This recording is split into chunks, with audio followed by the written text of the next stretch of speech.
8ਵੀਂ 'ਚ ਸੀਗੇ, you new ਵੀ ਤੁਸੀਂ ਫੌਜੀ ਬਣਨਾ ਆ, ਫਿਰ ਤੁਸੀਂ ਵੈਸਟ ਪੁਆਇੰਟ ਦੇ ਵਿੱਚ ਅਨਰੋਲ ਕਰਦੇ ਆ। ਫਿਜ਼ੀਕਲੀ ਕੀ ਕਿੰਨਾ ਕੁ ਰਿਗਰਸ ਜਿਹੜਾ ਉਹ ਹੈਗਾ ਆ, ਕੀ ਹਰ ਇੱਕ ਦੇ ਵੱਸ ਦਾ ਰੋਗ ਆ ਕਿ ਨਹੀਂ ਹੈ? ਅਗੇਨ ਮੈਂ ਤਾਂ ਇਹਨੂੰ ਬਾਜੀ ਵੇਲੇ ਆਪਾਂ ਨੂੰ ਐਂ ਲੱਗਦਾ ਵੀ ਇਹ ਇੱਕ ਹਰਡਲ ਹੈ, ਇੱਕ ਇਹ ਦਿੱਕਤ ਹੈ ਰਾਈਟ ਫੌਜ 'ਚ। ਮੈਨੂੰ ਤਾਂ ਇਹਨੂੰ ਓਪਰਚੁਨਿਟੀ ਜਾਂ ਇਹ ਕਹਿਣਾ ਵੀ ਇਟਸ ਅ ਗਿਫਟ ਕਿ ਤੁਹਾਨੂੰ ਫਿਜ਼ੀਕਲੀ ਆਪਾਂ ਬੰਦੇ ਰੈਗੂਲਰ ਜੋਬਾਂ 'ਤੇ ਹੁੰਦੇ, ਆਪਾਂ ਨੂੰ ਟਾਈਮ ਕੱਢਣਾ ਪੈਂਦਾ, ਆਪਾਂ ਨੂੰ ਜਿਮ ਜਾਣਾ, ਜਿਮ 'ਤੇ ਸਬਸਕ੍ਰਿਪਸ਼ਨਾਂ ਲੈਣੀਆਂ ਪੈਂਦੀਆਂ ਰਾਈਟ। ਅਤੇ ਇੱਥੇ this is part of your life right, and physical fitness is one of the essential aspects of ਤੁਹਾਡੀ healthy life the right। so it's ਕਿ ਇੱਕ ਫੌਜੀ ਦੀ ਲਾਈਫ ਦੀ ਰਿਕੁਆਇਰਮੈਂਟ ਹੈ। ਮੈਂ ਬਹੁਤ ਇਹਨੂੰ ਗ੍ਰੇਟਫੁਲ ਹੈ ਇਹਦੇ ਬਾਰੇ। ਸਰਟਨਲੀ ਤੁਹਾਨੂੰ ਜਿਹੜਾ ਬੇਸਿਕ ਰਿਕੁਆਇਰਮੈਂਟ ਤਾਂ ਹੈਗੀ ਹੈ ਵੀ ਤੁਹਾਨੂੰ ਜਿਹੜਾ ਫਿਜ਼ੀਕਲ ਟੈਸਟ ਹੈ, ਜਿਹੜਾ PT ਦਾ ਟੈਸਟ ਹੈ, ਉਹ ਸਾਲ ਵਿੱਚ 2 ਵਾਰੀ ਪਾਸ ਕਰਨਾ ਪੈਂਦਾ। ਮੈਂ ਐਕਟਿਵ ਡਿਊਟੀ ਦੀ ਮੇਨਲੀ ਗੱਲ ਕਰ ਰਿਹਾ। ਤੁਹਾਨੂੰ 2 ਵਾਰੀ ਪਾਸ ਕਰਨਾ ਪੈਂਦਾ ਅਤੇ ਮੁੜ ਕੇ ਫਿਰ ਸਰਟਨ ਤੁਹਾਨੂੰ ਰੱਕ ਕਰਨਾ ਹੁੰਦਾ, ਜਿਹੜਾ ਪਿੱਠ 'ਤੇ ਜਿਹਨੂੰ ਬਸਤਾ ਪਾ ਕੇ ਜਿਹਨੂੰ ਕਹਿੰਦੇ ਰਕਿੰਗ ਕਹਿੰਦੇ ਆ, ਉਹ ਪਾ ਕੇ ਸਰਟਨ ਡਿਸਟੈਂਸ ਤੁਹਾਨੂੰ ਸਰਟਨ ਟਾਈਮ ਵਿੱਚ 12 ਮੀਲ ਕਾਫੀ ਸਟੈਂਡਰਡ ਹੈ ਰਾਈਟ। ਸਰਟਨ ਟਾਈਮ ਵਿੱਚ ਤੁਹਾਨੂੰ ਕਰਨਾ ਪੈਂਦਾ। ਕਿੰਨੇ ਮਿੰਟਾਂ 'ਚ ਕਰਨਾ ਹੁੰਦਾ 12 ਮੀਲ? ਆਮ ਕਰਕੇ 3 ਆਵਰ ਤੁਸੀਂ ਟਰਾਈ ਕਰ ਦਿੰਦੇ ਹੋ, 3 ਆਵਰ ਦੇ ਵਿੱਚ ਵੀ। ਠੀਕ ਆ, ਪੂਰਾ ਭਾਰ ਭੂਰ ਚੱਕ ਕੇ? ਹਾਂਜੀ, ਭਾਰ ਪਾ ਕੇ ਰਾਈਟ। ਤੇ ਪਰ ਉਹ ਸਰਟਨਲੀ ਦੂਜੀ ਗੱਲ ਤੁਹਾਨੂੰ ਡਿਪੈਂਡ ਕਰਦਾ ਤੁਸੀਂ ਕਿਹੜੀ ਯੂਨਿਟ 'ਚ ਹੈ ਰਾਈਟ। ਜਿਹੜੇ ਤੁਹਾਨੂੰ PT ਕਰਨੀ, ਉਹ PT ਤਾਂ ਹਰੇਕ ਫੌਜੀ ਨੂੰ ਰਿਕੁਆਇਰਡ ਹੈ ਵੀ ਐਵਰੀ ਡੇ ਤੁਹਾਨੂੰ PT ਕਰਨੀ। ਉਹ ਤੁਸੀਂ ਭਾਵੇਂ ਤੁਸੀਂ ਕਿਸੇ ਯੂਨਿਟ ਨਾਲ, ਭਾਵੇਂ ਤੁਸੀਂ ਹੁਣ ਜਿਵੇਂ ਮੈਂ ਇਸ ਡਿਪਾਰਟਮੈਂਟ ਵਿੱਚ ਮੈਂ ਆ ਇੱਕ ਕਰਨਲ ਬਿਗਜ਼ ਹੈ ਅਤੇ 4 ਹੋਰ ਫੌਜੀ ਨੇ, ਉਹ ਹੋਰ ਲੋਕੇਸ਼ਨਾਂ 'ਤੇ ਰਾਈਟ। ਸੋ ਅਸੀਂ ਇਕੱਠੇ ਤਾਂ ਹੁੰਦੇ ਨਹੀਂ ਹਮੇਸ਼ਾ, ਸੋ ਅਸੀਂ ਇੰਡੀਵਿਜੂਅਲੀ ਰੋਜ਼ ਆਪ PT ਕਰਦੇ ਹਾਂ। ਠੀਕ ਹੈ। ਪਰ ਜਿਹੜੀਆਂ ਯੂਨਿਟਾਂ ਹੁੰਦੀਆਂ, ਜਿਵੇਂ ਪਹਿਲਾਂ ਮੈਂ ਲੁਈਜ਼ੀਆਨਾ ਸੀਗਾ, ਮੈਂ ਬ੍ਰਿਗੇਡ ਕੰਬੈਟ ਟੀਮ ਸੀਗਾ। ਬ੍ਰਿਗੇਡ ਕੰਬੈਟ ਟੀਮ ਹੁੰਦੀ ਹੈ ਤਕਰੀਬਨ 3-4 ਹਜ਼ਾਰ ਬੰਦਾ ਹੁੰਦਾ। ਉਹ ਜਿਹੜੀ US ਆਰਮੀ ਦੀ ਜਿਹੜੀ ਮੋਸਟ ਫੰਡਾਮੈਂਟਲ ਫਾਈਟਿੰਗ ਫੋਰਮੇਸ਼ਨ ਹੈ, ਜਿਹੜੀ ਲੜਾਈ ਵਾਲੀ ਫੋਰਮੇਸ਼ਨ ਹੈ, ਉਹਨੂੰ ਉਹ ਬ੍ਰਿਗੇਡ ਕੰਬੈਟ ਟੀਮ ਕਹਿੰਦੇ ਆ। ਉਹਦੇ ਵਿੱਚ ਤੁਸੀਂ ਐਵਰੀ ਡੇ ਸਵੇਰ ਨੂੰ ਘੰਟਾ 1.5 ਘੰਟਾ ਆਪਣੀ ਯੂਨਿਟ ਨਾਲ PT ਕਰਦੇ ਹੋ, ਅਤੇ ਉਹ ਰਿਕੁਆਇਰਡ ਹੈ। ਉਹ ਵੱਖਰੀ ਹੁੰਦੀ ਹੈ ਬਾਜੀ ਵੀ ਤੁਸੀਂ every day basically different types of PT ਹੁੰਦੀ ਹੈ, ਪਰ ਤੁਸੀਂ ਕਰਦੇ ਹੋ। ਬਾਕੀ ਜਦੋਂ ਫਿਰ ਤੁਸੀਂ ਸੋ ਮੈਂ ਮੇਨਲੀ ਪ੍ਰਾਈਮਰਲੀ ਆਰਮੀ ਦੀ ਗੱਲ ਕਰ ਰਿਹਾ, ਕਿਉਂਕਿ ਮੈਂ ਆਰਮੀ ਦਾ ਤਜਰਬਾ ਹੈ, ਨੇਵੀ ਏਅਰਫੋਰਸ ਦਾ ਮੈਨੂੰ ਤਜਰਬਾ ਨਹੀਂ ਹੈਗਾ, ਪਰ ਆਈ ਵੁੱਡ ਇਮੈਜਿਨ ਉਹਨਾਂ ਦਾ ਸਿਮਿਲਰ ਹੈਗਾ। ਜਦੋਂ ਤੁਸੀਂ ਵੱਖਰੇ ਸਕੂਲਾਂ 'ਚ ਜਾਂਦੇ ਹੋ, ਜਿਵੇਂ ਰੇਂਜਰ ਸਕੂਲ ਗਏ, ਏਅਰਬੋਰਨ ਸਕੂਲ ਜਿਹੜਾ ਤੁਸੀਂ ਪੈਰਾਸ਼ੂਟਾਂ ਨਾਲ ਛਾਲ ਮਾਰਦੇ ਹੋ, ਏਅਰ ਅਸੌਲਟ ਹੈਲੀਕਾਪਟਰਾਂ 'ਚੋਂ ਰੱਸੇ ਨਾਲ ਉਤਰਦੇ ਹੋ ਰਾਈਟ, ਇੱਦਾਂ ਦੇ ਸਕੂਲਾਂ ਜਾਂਦੇ ਹੋ, ਉਹਨਾਂ ਦੀਆਂ ਆਪਣੀਆਂ ਫਿਰ ਫਿਜ਼ੀਕਲ ਡਿਮਾਂਡਾਂ ਹੁੰਦੀਆਂ ਨੇ, ਸਟੈਂਡਰਡ ਐਵਰੇਜ। ਹਾਂਜੀ, ਰਿਕੁਆਇਰਮੈਂਟ ਹੁੰਦੀ ਐਵਰੇਜ ਨਾਲੋਂ ਥੋੜ੍ਹੀਆਂ ਔਖੀਆਂ ਹੁੰਦੀਆਂ ਨੇ ਰਾਈਟ। ਅਤੇ ਸੋ ਇਟ ਡਿਪੈਂਡਸ ਔਨ ਤੁਸੀਂ ਕਿੱਦਾਂ ਦੀ ਯੂਨਿਟ 'ਚੋਂ ਅਤੇ ਕੀ ਕਰ ਰਹੇ ਹੋ। ਆਈ ਥਿੰਕ ਮੇਰਾ ਸਭ ਤੋਂ ਮੋਸਟ ਰਿਗਰਸ ਮੇਰਾ ਇਵੈਂਟ ਜਿਹੜਾ ਰਿਹਾ ਆ, ਉਹ ਸੀਗਾ 25 ਮੀਲ 80 ਪੌਂਡ ਪਾ ਕੇ ਭਾਰ ਦੇ ਨਾਲ।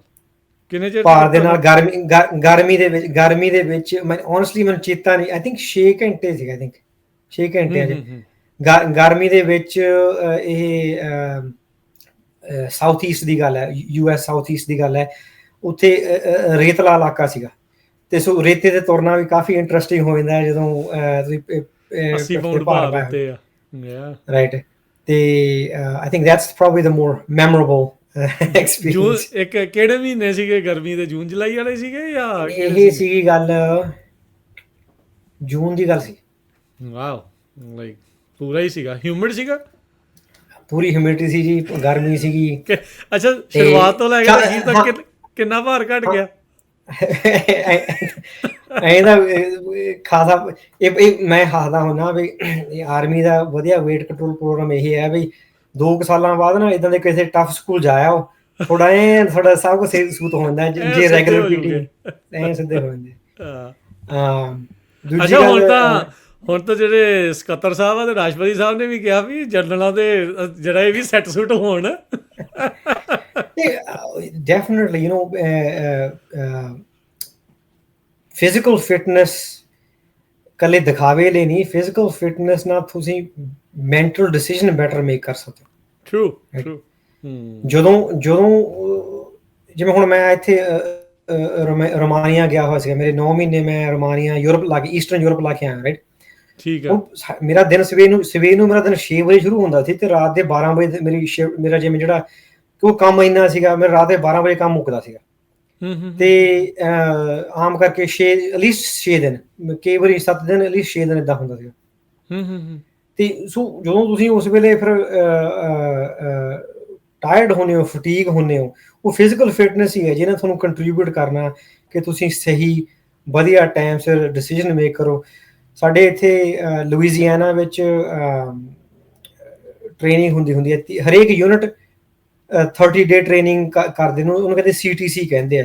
ਇੱਕ ਲੁਈਜ਼ੀਆਨਾ ਵਿੱਚ ਹੈ, ਇੱਕ ਕੈਲੀਫੋਰਨੀਆ ਤੇ ਇੱਕ ਉਧਰ ਜਰਮਨੀ ਵਿੱਚ। ਉੱਥੇ ਮੈਨੂੰ ਚੇਤਾ ਵੀ ਇਹ ਅਗਸਤ 2023 ਦੀ ਗੱਲ ਹੈ, I think 105 degree temperature, 90 above 90% humidity, ਤੇ ਫਿਰ 20 ਦਿਨ ਨਹਾਉਣਾ ਨਹੀਂ, ਕੁਛ ਨਹੀਂ, ਇਹਦੇ ਜੰਗਲ 'ਚ ਹੀ ਰਹਿਣਾ ਤੁਸੀਂ, ਰਾਈਟ।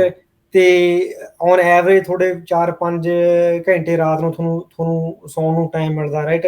ਤੇ ਤੁਹਾਡੇ ਸਾਰਾ ਬਟਾਲੀਅਨ ਤੁਹਾਡੇ ਤੇ, ਮੈਂ ਉਸ ਵੇਲੇ ਆਪਰੇਸ਼ਨਸ ਆਫਿਸਰ ਸੀਗਾ, ਮੇਰਾ ਜੌਬ ਸੀ ਬਟਾਲੀਅਨ ਆਪਰੇਸ਼ਨਸ ਆਫਿਸਰ। ਤੇ